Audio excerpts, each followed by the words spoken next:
وتقول لها ان انت كنت بتكشف عند الدكتور، وطلع ان انت عندك مشكله وما بتخلفش. خلاص. وقول لها انت ليكي حريه، بعد الشر عليك طبعا. وانت ليكي حريه الاختيار ان انت تختاري ان انت تكملي معايا او لا. فقولي لي دلوقتي يا بنت الحلال، واعمل بقى نفسك متضايق بقى ومنهار وبتاع. اوكي؟ تمام. يلا كلمها. الو يا سلمى، انا رحت كشفت النهارده. انت بتعمل ايه دلوقتي؟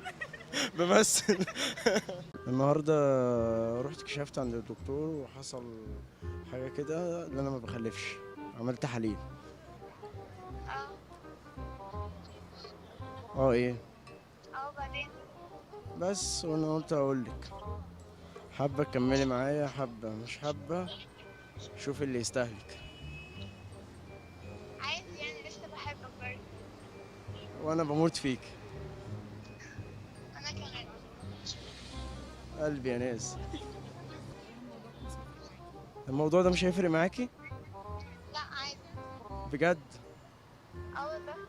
انت اجمل واحده انت شفتها في الحياة حياتي. في الدنيا. قلبي بقى.